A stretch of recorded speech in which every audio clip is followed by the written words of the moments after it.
Olá a todos. Vocês conhecem o famoso astrônomo italiano Galileu Galilei, que defendia a teoria heliocêntrica? Ele disse a famosa frase que Deus nos deu dois livros. Um é o livro da natureza, com todas as coisas criadas por Deus, e o outro é a Bíblia. No livro da natureza, podemos ler o grande poder e a maravilhosa obra de Deus que criou todas as coisas. E a Bíblia, podemos ler sobre o incrível poder de Deus que criou e governa este mundo e também sobre o amor de Deus que ama profundamente a alma humana. Há apenas um autor para esses dois livros. Pessoal, gostaria de apresentar a vocês um pouco da Bíblia, que está dividida em duas partes. Como vocês podem ver na tela, a Bíblia consiste no Antigo Testamento e no Novo Testamento. A palavra Antigo Testamento significa velha promessa, e a palavra Novo Testamento significa nova promessa. A Bíblia é um livro de promessas. Disse que o Antigo Testamento, com 39 livros escritos com cerca de 1500 a 400 anos antes da vida de Jesus. O Novo Testamento, com 27 livros da Bíblia, que foram escritos pelos discípulos de Jesus depois que Jesus nos salvou e morreu na cruz. O Novo Testamento foi escrito pouco antes de 100 anos depois da vinda de Jesus. Todos os livros da Bíblia do Antigo Testamento que começam como um livro de Todos os livros da Bíblia do Antigo Testamento que começam como livros são Gênesis, Êxodo, Levítico, Números, Deuteronômio, Reis e Malaquias. São todos do Antigo Testamento e têm um significado de registro. Recebido uma revelação de Deus, os profetas escreveram essas palavras. É por isso que existem muitos livros na Bíblia que começam como livro de, e há muitos livros da Bíblia que começam com epístola, de Romanos, 1º e 2º Coríntios, Efésios, Gálatas, Filipenses, Colossenses e Hebreus. E os livros que começam com epístola são do Novo Testamento. E qual é o motivo? Pessoal, quando você olha para os livros da Bíblia que começam com a epístola, a maioria dos versículos se iniciam assim: a todos os santos em Cristo Jesus. É uma carta. Existem muitas expressões como esta. A epístola é uma carta, ou seja, uma carta significa carta. É como uma carta de Deus para nós. Se você ler a Bíblia um pouco, nunca pode negar que Deus vive e se conhece. E se você conhece a Bíblia corretamente, você não tem escolha a não ser crer em Deus. Agora, há evidências históricas claras de que a Bíblia é um livro maravilhoso, escrito pela revelação de Deus e pelos servos inspirados por Deus. Como eu disse agora há pouco, o Antigo Testamento foi escrito mais de 1.100 anos, a 1.500 anos antes de Cristo, a aproximadamente 400 antes de Cristo. E há muitas profecias na Bíblia. Existe profecia sobre muitas pessoas, profecias sobre cidades, profecias sobre nações, profecias sobre o futuro da humanidade. Existem várias profecias. E a profecia mais central são as profecias sobre Jesus Cristo. Jesus disse em João 5,39: examinai as Escrituras, porque julgais ter nelas a vida eterna, e são elas mesmas que testificam de mim. Quando Jesus estava nessa terra em carne, não havia o Novo Testamento, porque o Novo Testamento foi escrito pelos discípulos de Jesus depois de Jesus crucificado e ressuscitado. Não havia Novo Testamento quando Jesus estava na terra. Então, o que Jesus disse é a Escritura, ele estava falando do Antigo Testamento. Que Jesus, em João 5,39, examinais as Escrituras, ou seja, no Antigo Testamento, porque julgais ter nelas a vida eterna. E são elas mesmas que testificam de mim. E, em outras palavras, é o Antigo Testamento que testifica de Jesus Cristo.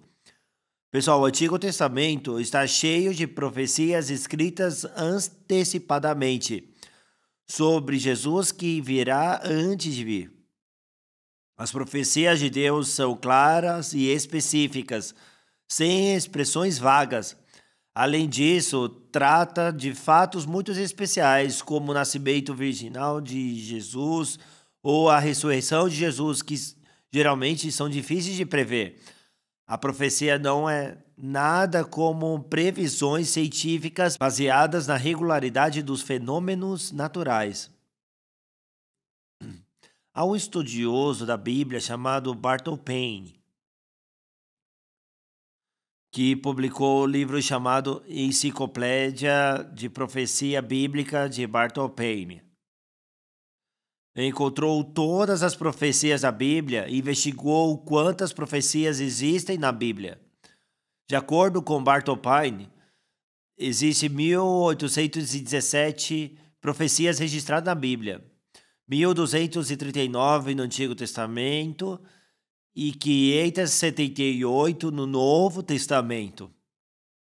No entanto, e isso corresponde a cerca de 27% de toda a Bíblia. E as profecias da Bíblia foram cumpridas com precisão na história humana, sem erros ou erros. Se olharmos para o fato de que as profecias da Bíblia foram cumpridas com precisão, podemos saber que a palavra que sai da boca de Deus com certeza será cumprida por Deus. Vendo Deus cumprindo as palavras da profecia, não temos escolha a não ser acreditar na onipotência de Deus, na fidelidade de Deus e no grande poder de Deus. Embora existam tantas profecias na Bíblia, as profecias podem ser divididas em 4 grandes categorias com base no seu conteúdo. Primeiro, a profecia sobre a vida de Jesus, profecia sobre o futuro da nação de Israel, profecia sobre vários sinais que aparecerão no fim do mundo e as profecias sobre o futuro de qualquer nação ou indivíduo. Ele pode ser dividido nessas 4 categorias e as profecias sobre Jesus são centrais na Bíblia. Na Bíblia, inúmeras profecias que já foram cumpridas com precisão foram registradas e coisas que acontecerão no futuro também são profetizadas. Das profecias que já foram cumpridas, mais de 300 profecias foram cumpridas com precisão na vida e na obra de Jesus Cristo. Pessoal, a biografia de um grande homem neste mundo, ou a biografia de uma pessoa, é registrada e avaliada depois que a pessoa vive e morre. No entanto, o Antigo Testamento registra muitas coisas sobre Jesus que virá a este mundo muito antes de Jesus. O personagem principal da Bíblia viria a este mundo. Dando exemplo, houve um profeta chamado Isaías que ministrou 700 anos antes da vida de Jesus. Isaías profetizou sobre o nascimento virginal de Jesus, cerca de 700 anos antes da vinda de Jesus. Em Isaías 7,14, Isaías falou sobre a vinda de Jesus. Portanto, o Senhor mesmo nos dará um sinal. Eis que a virgem conceberá, dará à luz um filho e lhe chamará Emanuel. tem uma profecia assim. Pessoal, quando Isaías disse 700 anos antes de Jesus vir, sobre Jesus que virá 700 anos depois, e eis que a Virgem conceberá e dará à luz um filho e lhe chamará Emanuel. Jesus será concebido do corpo da Virgem. Está profetizando que Jesus nascerá de uma virgem. Mas não apenas Isaías profetizou. E em Gênesis 3:15, Gênesis foi registrado o mais antigo da Bíblia. Foi registrado cerca de 1500 anos antes de Jesus vir. Em Gênesis 3:15, a palavra descendente de mulher aparece 2 vezes. Pessoal, os descendentes da mulher estão se referindo a Jesus, que virá a essa terra pedindo emprestado o corpo de uma mulher que não é de sangue masculino. Alguns profetas dizem que Jesus veio como descendente de uma mulher. Alguns profetas concebem uma virgem e dá à luz a um filho. Embora expressam diferentes, o conteúdo é a mesma profecia sobre o nascimento virginal de Jesus. Agora, em Isaías 9:6, está profetizado que Jesus virá a essa terra em um corpo humano. Em Isaías 9:6, Isaías falou sobre o nascimento de Jesus. Porque o menino não nasceu, um filho se nos deu. O governo está sobre os seus ombros, e o seu nome será maravilhoso, conselheiro, Deus forte, Pai da eternidade, príncipe da paz. Além disso, em Isaías 53, Jesus levou todos os pecados e foi crucificado e sofreu, escrevendo como se um repórter fosse até debaixo da cruz para escrever um artigo. Está registrado exatamente.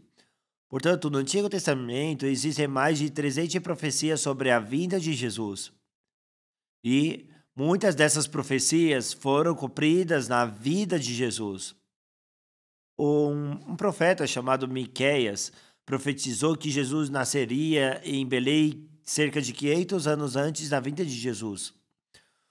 Como você pode, em um livro, pré-registrar com precisão o perfil de um personagem muito antes dele nascer?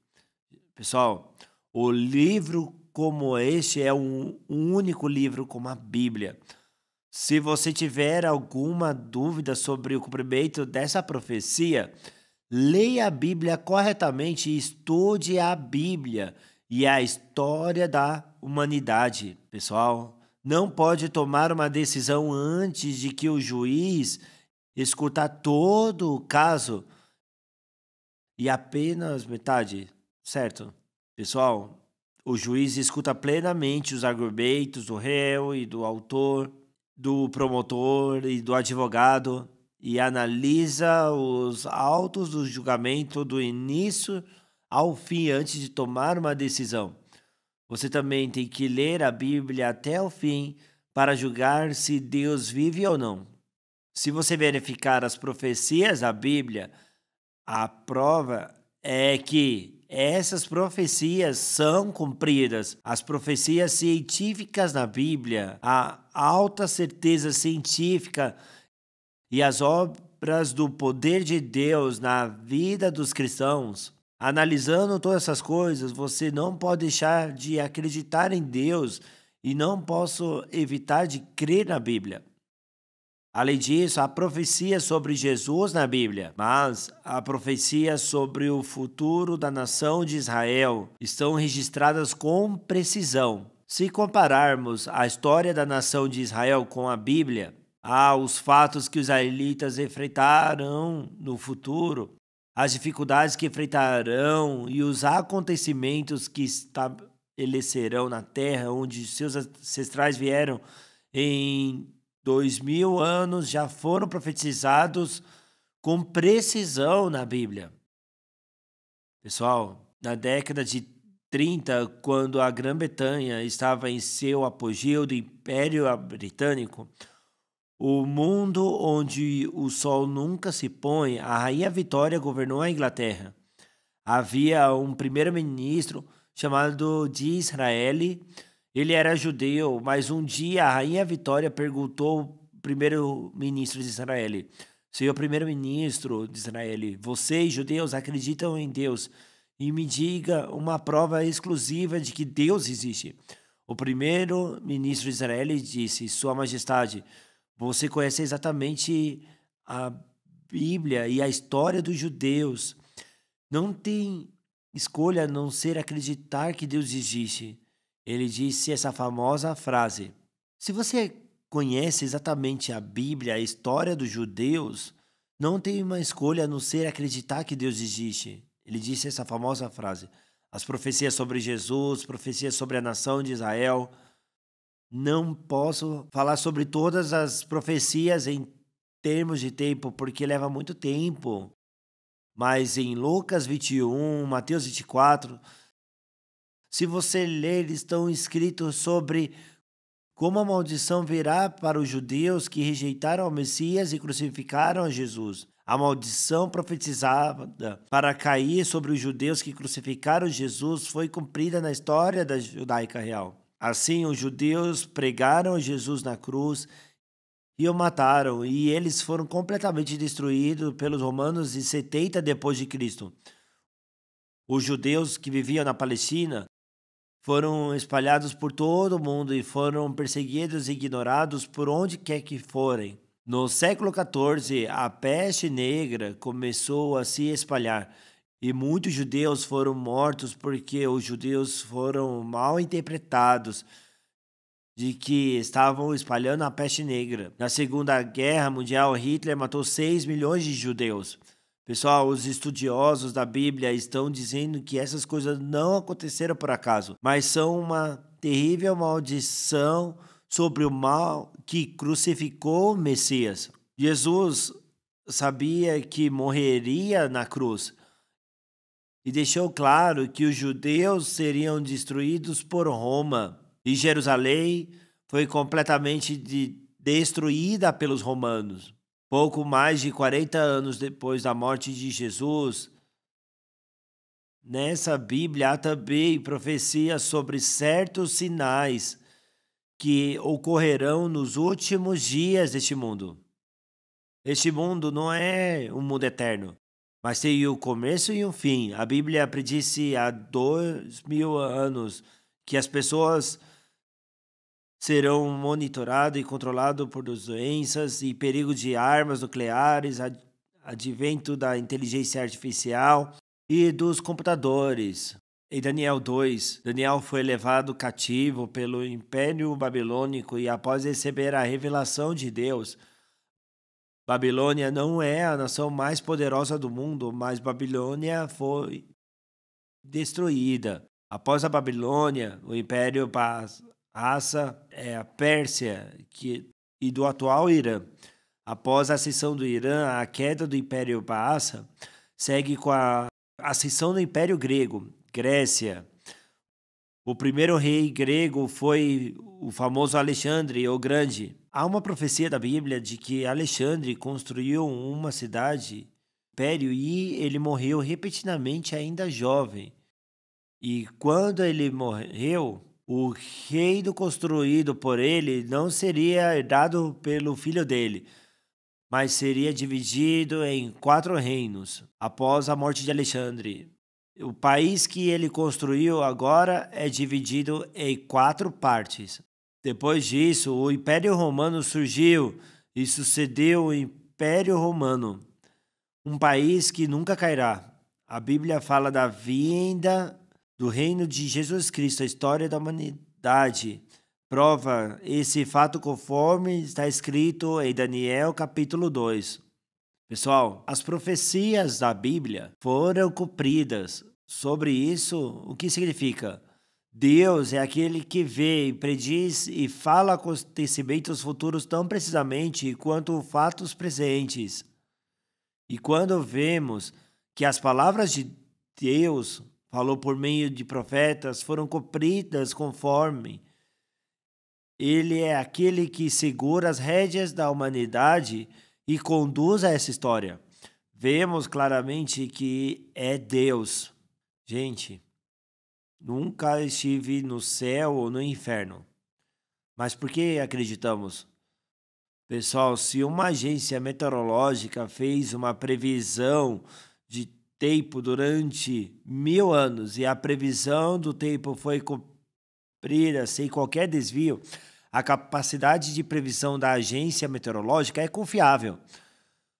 Por 1000 anos se previu a temperatura mais alta e a mais baixa durante o dia, quais as horas e os minutos do nascer do sol e qual é a altura das ondas. Não há engano e a previsão do tempo está correta. Então, o poder da agência e a previsão do tempo está correta. Então, o poder de previsão da agência meteorológica é confiável. Pessoal, a Bíblia foi escrita ao longo de 1600 anos. E uma vez que todas as palavras escritas da Bíblia, especialmente todas as profecias que Deus falou por meio dos profetas, foram cumpridas exatamente como foram escritas, sem nenhum erro na história da humanidade. Deus que revelou esta Bíblia é aquele que viu o futuro tão distante, tão precisamente quanto o presente.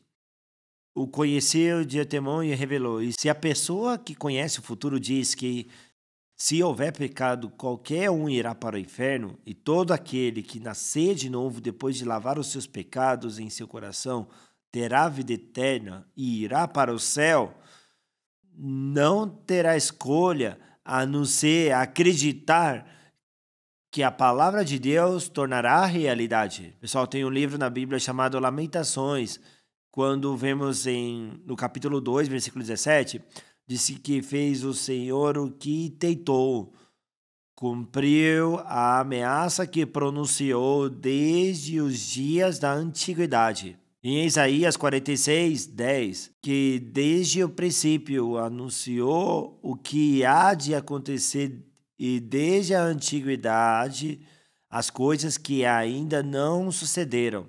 Que digo, o meu conselho permanecerá de pé, farei toda a minha vontade. Disse assim, e o que eu disse eu também cumprirei. Se você olhar para as coisas que Deus fez ao ler a Bíblia, a palavra de Deus, então Deus realmente fez tudo no mundo. Deus está no controle dessa história. Deus é o Alfa e Ômega. E Deus previu o futuro distante e até mesmo o mundo além da morte, e nos disse: ao não aceitarmos a palavra e não receber o perdão dos pecados, iremos para o inferno eterno.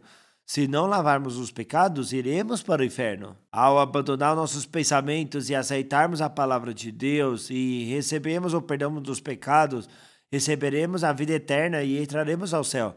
Pessoal, se vocês abrirem o coração para aceitar a palavra, Deus certamente dará graça. Não posso te contar tudo sobre as profecias da Bíblia. Para contar uma história de profecia, pode demorar alguns dias para completá-la. Hoje eu vou falar sobre a parte que Deus criou o homem e também sobre o nosso corpo e alma. Deus criou muitas coisas no mundo. E o centro dessa criação é o homem. A flor da criação é o homem. E Deus fez o nosso corpo humano do pó. E Deus soprou vida nesse corpo. E essa vida é a nossa alma. Portanto, o homem agora tem uma alma invisível neste corpo.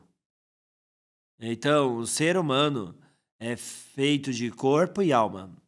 Pessoal, as pessoas não se interessam muito pela alma, mas há muitas pessoas que têm mais interesse pelo corpo e vivem uma vida centradas na carne.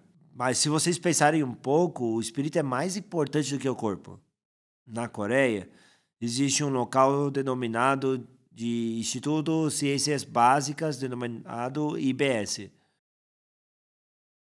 Quando entrei no site pela primeira vez, o Instituto de Pesquisa para Ciências Básicas explica assim: o único intuito de pesquisa dedicado de ciência básica na Coreia, estabelecido para contribuir para a felicidade da humanidade e o desenvolvimento da sociedade por meio de pesquisas científicas básicas de classe mundial. Com essa explicação, tinha um artigo no site no ano de 2017, o destino das células que têm que morrer para viver. Houve um artigo como este quanto ao conteúdo das células nascem, envelhecem e morrem, tanto quanto são seres vivos. As células nascidas da divisão da célula-mãe se dividem novamente para produzir novas células. Novas células chegam ao fim da sua vida útil e ocupam o lugar das células mortas. A maioria das células vive 25 a 30 dias em cerca de um ano. A maioria das células velhas do corpo morre e desaparece e é substituída por novas células. Então, as células do nosso corpo geralmente vivem cerca de um mês. Depois morrem e desaparecem e são substituídas por novas células. Em todo ano, biologicamente falando, não sou quem era há um ano atrás, porque todas as células do meu corpo morreram e desapareceram ao ano. E todas foram substituídas por novas células. Então, biologicamente falando, não sou Lee Han-gyu de um ano atrás. No entanto, todos os materiais que compõem o meu corpo desapareceram e todos os materiais que compunham o meu corpo há um ano foram substituídos por novos. Mas as pessoas ainda dizem que eu sou o pastor Han-gyu Lee, porque nosso corpo está mudando e algumas das células que compõem o nosso corpo morreram e desaparecem todos os dias. E há uma mudança de geração de 3,8 milhões de células por segundo. Embora não citamos nada, 3,8 milhões de células por segundo, uma média de 330 bilhões de células por dia são permitidas e substituídas por células e, apesar disso, as pessoas ainda me chamam de pastor Han-gyu Lee. Pessoal, as células que compõem o meu corpo, as células que estavam no meu corpo há um ano, todas se foram e todas foram substituídas por novas células. Apesar disso, todos me chamam de pastor Han-gyu Lee. Existe um outro mundo dentro desse corpo mutante que possui uma homeostase imutável.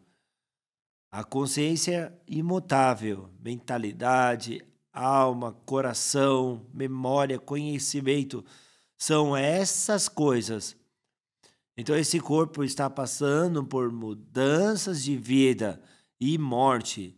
E ao interior imutável que tem homeostase, que é a nossa alma. O mundo de consciência é imutável em um seu corpo em mudança. O mundo da alma, agora esse é o mundo espiritual, pessoal. O corpo muda e apodrece, mas nossas almas nunca perecem, porque vem de Deus eterno. Isso porque veio de um ser eterno. Nossas almas existem para sempre. E quer que eu leve meu corpo para o céu ou para o inferno, quer a minha alma esteja no corpo ou fora do corpo, a alma nunca morre ou perece. A alma vive para sempre, por quê? Porque vem do ser eterno. Pessoal, em 1 Coríntios, Deus disse que o visível é temporário, mas o que é invisível é eterno. O corpo visível não é eterno, mas embora não possamos ver, um certo mundo espiritual, como a nossa ciência, nossa mente, nossa alma, nossas memórias, lembranças, experiências e emoções permanecem intacto. Na verdade, isso é o mais importante. E Mateus 16, 26, porque aproveitará o homem ganhar o mundo inteiro e perder a sua alma, ou que dará o homem em troca da sua alma? Na Bíblia em inglês está escrito assim: He is also. É a sua própria alma. Pois o que aproveitará o homem se ganhar o mundo inteiro e perder a sua alma? É por isso que muitas pessoas dizem que uma alma é mais preciosa do que o universo. E pessoal, a palavra alma às vezes é escrita como única palavra, mas na Bíblia, espírita e alma às vezes são descritos separadamente. A palavra alma é uma combinação de espírito e alma, e o homem tem espírito, alma e corpo. Dizemos que o humano é a criatura suprema. A palavra criatura suprema significa que é a cabeça de espírito, ou seja, principal entre os seres espirituais. Um chefe com poderes misteriosos. Está explicado no dicionário. Pessoal, quando alguém morre, utilizamos o termo para oferecer para o espírito falecido, não é? Sabemos que está o nosso espírito diante do espírito daquela pessoa. Pessoal, se você for a Busan, há um cemitério da ONU e uma torre memorial. Cenotáfio. Uma torre conforta as almas dos mortos. Pessoal, se você for para Yangjedong, Seul, tem uma torre memorial para confortar as vítimas do acidente do shopping de 98, cenotáfio. A torre memorial. Culto de finados oferecidos para confortar a alma dos mortos. É chamado de serviço memorial para a consolação das almas. Uma torre construída para confortar as almas dos mortos é chamada de torre memorial. O uso da palavra espíritos defuntos significa que as pessoas sabiam desde os velhos tempos de que existe o mundo espiritual e que existe o mundo da alma. Se usarmos a palavra inspiration em inglês, então, ao procurar a palavra inspiração no dicionário, é como se recebesse uma revelação de espírito. Está explicando dessa forma. Qual é a relação entre o espírito, alma e carne? Pessoal, se olharmos para um computador ou um celular, temos o hardware e temos o software. A parte física do telefone, sendo uma capa, todo componente físico é hardware. CPU ou memória, um monitor, então este aparelho é uma capa, é um hardware. Pessoal, dentro dele tem o software. E o software também é dividido em duas partes. Quando você olha para o computador, há o software de sistema e o software de aplicação. O software de sistema se refere a programas que operam e usam o computador de maneira eficiente. E o software do sistema inclui sistemas operacionais, programas de linguagem e software utilitário. E o software de aplicação é um programa criado para atingir uma determinada finalidade. E o usuário seleciona e usa aquele que se adapta a essa finalidade.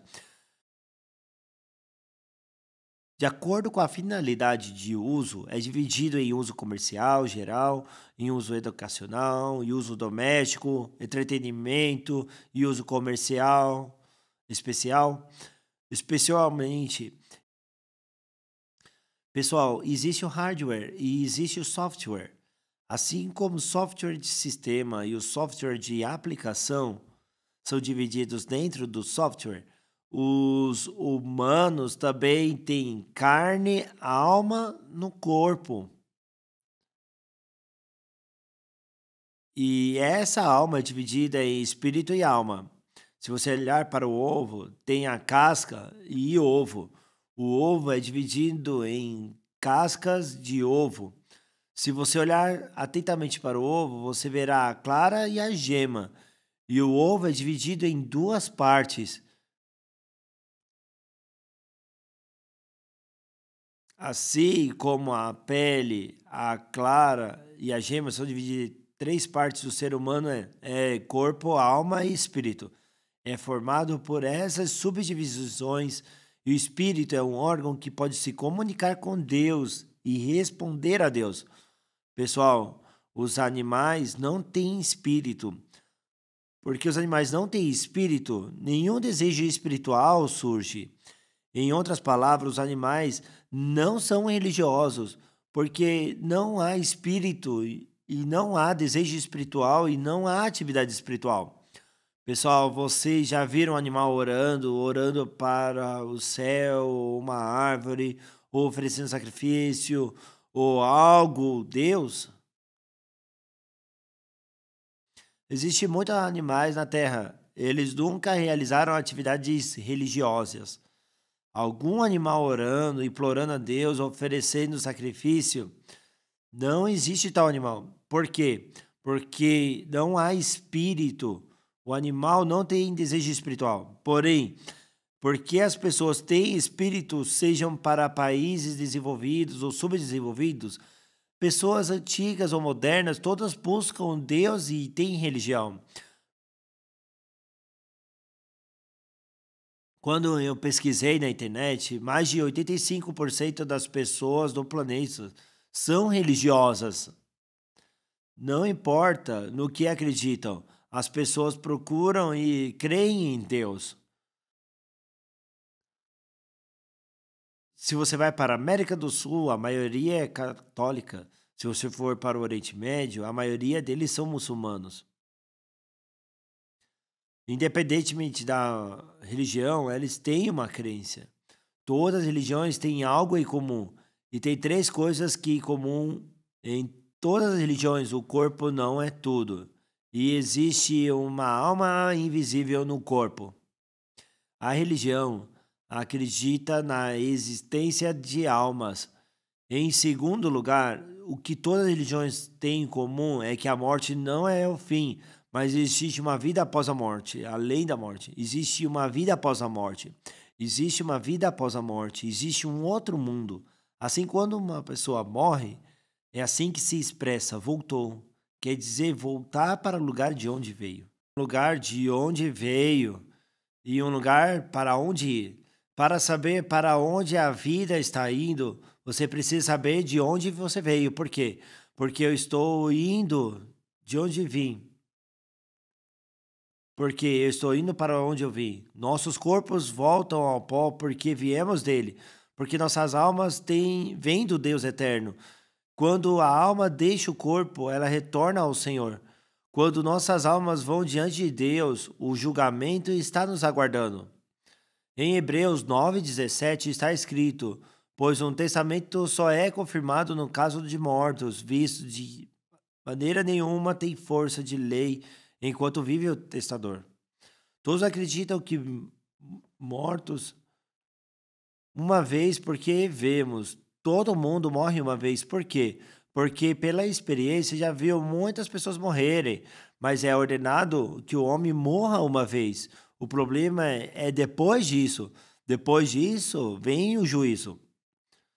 A Bíblia nos diz que as almas dos pecadores que têm pecado e seus corações terão que ser purificadas de seus pecados no fogo do inferno, e que aqueles que nascerem novamente como justos ganharão a vida eterna e irão para o céu. O terceiro ponto em comum das religiões é que quando morremos não é o fim. mas deve haver o julgamento por nossos pecados. Pessoal, uma das questões mais sérias hoje em dia é que as pessoas são tão ignorantes e indiferentes sobre a alma e o mundo espiritual e não tem nenhum senso da palavra. No entanto, se vocês encontrar um líder nascido de novo e ouvir sinceramente a palavra de Deus, sua alma será revivida e seus sentidos espirituais serão revividos. Pessoal, se fomos picados por uma agulha, deve doer. Se encostarmos num fogo, deve estar quente. Da mesma forma, quando pecamos, nosso coração fica sofrido e com medo. E devemos ter um coração que anseia pela graça e misericórdia de Deus. Mas tem muitas pessoas de hoje que não têm noção do pecado. Deus, em Salmo 19, 7 e 8, está dizendo: a lei do Senhor é perfeita e restaura a alma. O testemunho do Senhor é fiel e dá sabedoria ao simples. Os preceitos do Senhor são retos e alegram o coração. O mandamento do Senhor é puro e ilumina os olhos. Ao ouvir a palavra de Deus, restaura a alma. O testemunho do Senhor é fiel e dá sabedoria aos simples. E preceitos do Senhor são retos e alegram o coração. O mandamento do Senhor é puro e ilumina os olhos. O seu corpo é visível, mas nossa alma é invisível. Pessoal, quando você olha para um iceberg flutuando no mar, por causa da diferença da gravidade específica entre água e gelo, 1/10 dele sobe acima da superfície e se torna visível, mas 9/10 afundam e se tornam invisíveis. A parte invisível é muito maior do que a parte visível. Pessoal, o mundo da alma é visível e muito mais importante do que o mundo da carne visível. Muitas pessoas são enganadas por Satanás e não se importam com a alma, mas simplesmente vivem de acordo com os desejos da carne e vão para a destruição. Pessoal, se existe uma câmera que tira foto de nossas almas, diácono, diácono, eu vou tirar uma foto do seu coração por um momento. Diácono, fique na frente da câmera por um momento para ver se há algum pecado em seu coração. Então eu tiraria a foto e falaria: diácono, está nesse cargo de diácono, mas tem muitos pecados em seu coração. Esse pecado deve ser lavado, então quão bom seria? Mas em Jeremias 17, 9 e 10... diz: enganoso é o coração mais do que todas as coisas e desesperadamente corrupto, quem o conhecerá? Eu, Senhor, esquadrinho o coração e provo os pensamentos, e isso para dar cada um segundo o seu proceder, segundo o fruto das suas corações. Pessoal, dizem que o coração humano é enganoso mais do que todas as coisas e desesperadamente corrupto. Já que o coração das pessoas é tão sujo e corrompido, se vocês puderem ver o coração, pessoal, vocês podem viver juntos com um casal.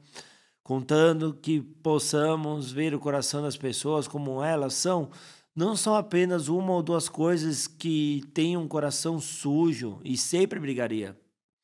É por isso que Deus tornou possível para nós descobrirmos a forma de nossas almas por meio da palavra de Deus. Para descobrir a forma da nossa própria alma, nós temos que refletir diante da palavra de Deus que fez a nossa alma. Porque Deus é santo, ele não pode habitar com pecado. Em João 9,31 está claramente escrito que Deus não ouve orações de pecadores. Sabemos que Deus não atende a pecadores. Mas, pelo contrário, se alguém teme a Deus e pratica a sua vontade, a esse atende. Em Salmo 66, 18 diz: se no coração contemplar a vaidade, o Senhor não me teria ouvido. Em Isaías 59:1, eis que a mão do Senhor não está encolhida para que não possa salvar, nem surdo o seu ouvido para não poder ouvir. Mas as vossas iniquidades fazem separação entre vós e o vosso Deus, e os vossos pecados encobrem o seu rosto de vós para que não vos ouça. A única razão pela qual Deus não pode nos salvar ou ouvir as nossas orações é por causa das suas iniquidades. Existe um livro da Bíblia chamado Oséias. Em Antigo Testamento, o último capítulo e o último versículo de Oséias está escrito: quem é sábio, que entenda essas coisas. Quem é prudente, que as saiba, porque os caminhos do Senhor são retos, e os justos andarão por eles, mas os transgressores neles cairão. Pessoal, os caminhos do Senhor são retos, e os justos andarão neles, mas os transgressores neles cairão. Em Hebreus 7:26, diz que Jesus está longe dos pecadores. Pessoal, os pecadores não têm nada a ver com Deus. Não importa o quanto são zelosos, o pecador ore, Deus não ouve. Primeiramente, temos que resolver os pecados que estão bloqueando nossas orações, e quando recebemos o perdão, Deus ouve as nossas orações, trabalha conosco e trabalha em nossas vidas. Então, o que é o pecado? Em inglês, o pecado é chamado de sin. Pessoal, por que se diz pecado em inglês sin? Há muito tempo, tinha pessoas que tiravam arco e flecha. Eles dispararam os seus arcos e havia um homem parado ao lado do alvo segurando uma bandeira. Quando o arco é atingido, a mão se levanta. Mas quando o arco é atingido, não levantava. Mas quando o arco desviava do alvo, a bandeira era levantada. A inscrição da bandeira diz sim. Então, o que é o pecado? Significa que está fora do alvo. Errou o alvo. Pessoal, é claro que os pecados que a Bíblia fala são assassinato, mentira, o roubo e coisas assim. No entanto, o pecado fundamental que Deus vê é que os humanos se desviam da palavra de Deus e vivem de acordo com seus próprios pensamentos, que são diferentes da palavra. Um desvio do propósito para o qual Deus criou o homem. A Bíblia chama isso de pecado. Portanto, a etimologia do pecado é fora do alvo, desviou-se. Tem esses significados. Em Gênesis 3, Deus criou Adão e Eva. E Deus falou com Adão e deu essa ordem: de toda árvore do jardim comerás livremente, mas da árvore do conhecimento do bem e do mal não comerás, porque no dia em que dela comeres, certamente morrerás. Então, Deus disse a Adão: de toda árvore do jardim comerás livremente, mas da árvore do conhecimento do bem e do mal não comerás, porque no dia em que dela comeres, certamente morrerás. Porque Deus disse aos humanos para não comerem da árvore do conhecimento do bem e do mal.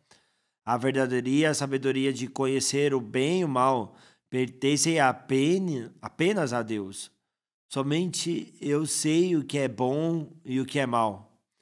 Se eu disser o que é bom, você acredita que é bom.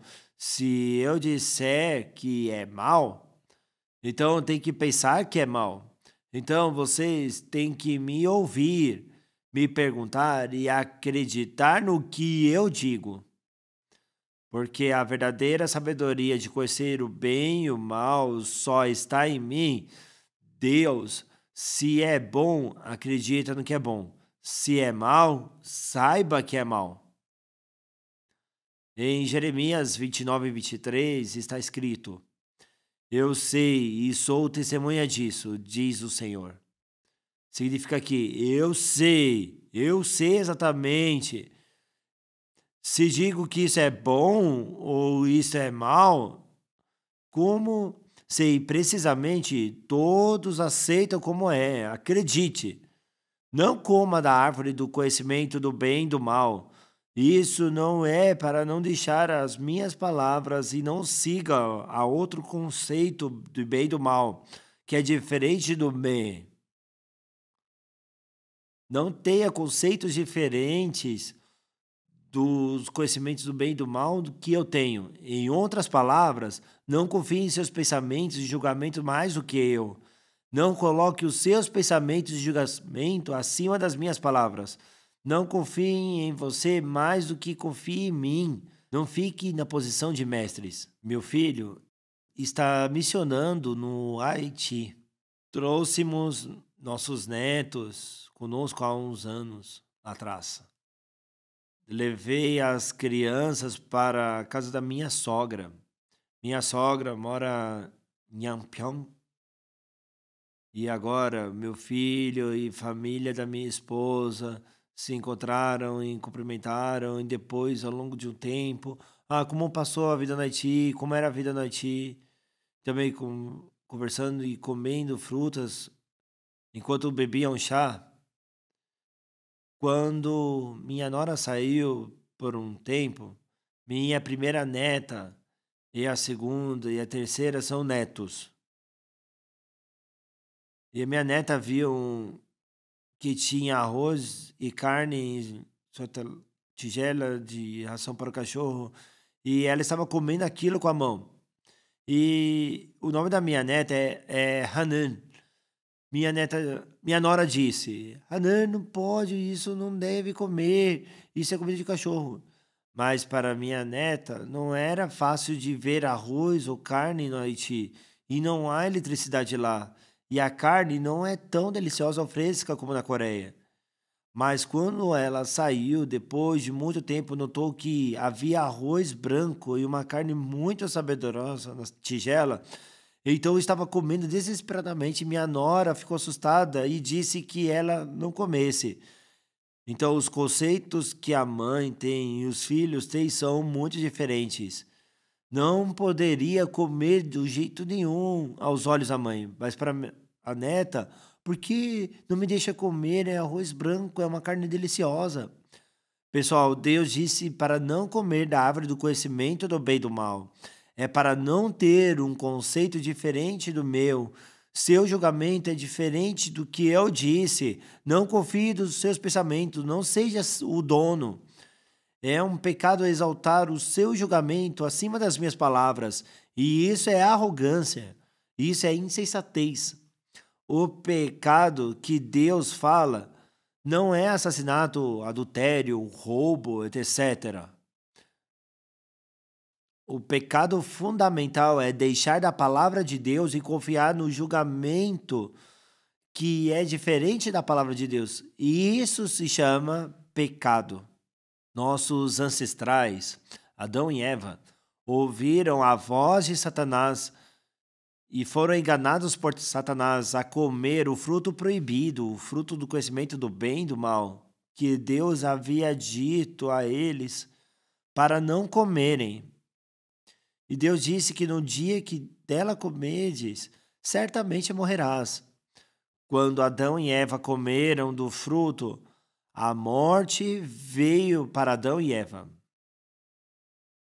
Em Romanos 5,12, portanto, assim como por um só homem entrou o pecado no mundo, e pelo pecado a morte, assim também a morte passou a todos os homens, porque todos pecaram. Em Romanos 6,23 está escrito, porque o salário do pecado é a morte. Pessoal, existem dois tipos de morte na Bíblia. A segunda morte aparece em Apocalipse 26 e 14. E Apocalipse 21, 8. Se você olhar para a segunda morte, deve haver a primeira morte, certo? A primeira morte é a partida da alma do corpo. Morte, como costumamos falar. A separação da alma do corpo é chamada a primeira morte. A segunda morte é quando a alma que deixa o corpo e está diante do tribunal de Deus e é julgada e vai para o inferno de fogo eterno por causa do pecado. Isso chamamos segunda morte. Em Apocalipse 20:14, então a morte e o inferno foram lançados dentro do lago do fogo. Esta é a segunda morte, o lago de fogo. Pessoal, por que precisamos de perdão dos pecados? Porque precisamos ser salvos. As consequências desse pecado são terríveis. Acreditando ou não, Deus disse que o salário do pecado é a morte. Então, o salário do pecado é a morte. Mas na Bíblia em inglês, for the wages of sin is death. Há uma palavra singular para sin. A morte não vem por causa de muitos pecados, mas o mesmo se cometemos um pecado, iremos para o inferno eterno por causa deste pecado. Há uma palavra singular para sim, pecado. Alguns estudiosos da Bíblia têm um significado muito importante de que o pecado é expresso no singular. A morte não vem por causa de muitos pecados, mas sim pelo cometermos um pecado, iremos para o inferno eterno por causa desse pecado. Quando Jesus morreu na cruz, 2 ladrões foram crucificados com Jesus. Jesus orou aos ladrões na cruz. Jesus não pediu nada, mas orou por uma coisa: Pai, perdoa-lhes. O problema mais importante que Jesus deve resolver antes de morrer, sem pedir nada, mas para esses ladrões que estarão diante do tribunal de Deus, que estarão diante da morte em um tempo, somente pediu uma coisa: Pai, perdoa-lhes. Pessoal, obter o perdão dos pecados é a coisa mais importante. Felizmente, a Bíblia registra que um ladrão viu Jesus olhando por sua alma, mudou seu coração, se arrependeu e recebeu a promessa de Jesus e foi ao paraíso naquele dia. Quando vemos Provérbios 14:9, os loucos zombam do pecado, mas entre os retos há boa vontade. Pessoal, que tipo de pessoa Deus diz de insensatas? Uma pessoa que leva o pecado a sério. Uma pessoa que leva o pecado como insignificante. Pessoal, se você pegar câncer, se não curar, morre, não é? O pecado entrou no nosso coração. Se não lavarmos esse pecado, seremos destruídos. Hoje em dia, muitas pessoas têm medo do pecado e sofrem por ele. E há muitas pessoas que não estão interessadas em como purificar os pecados e receber o perdão dos pecados. Se realmente confessar os seus pecados e ouvir a palavra com o coração para receber a graça de Deus, eu creio que Deus trabalhará e abençoará para que a graça da salvação venha até você.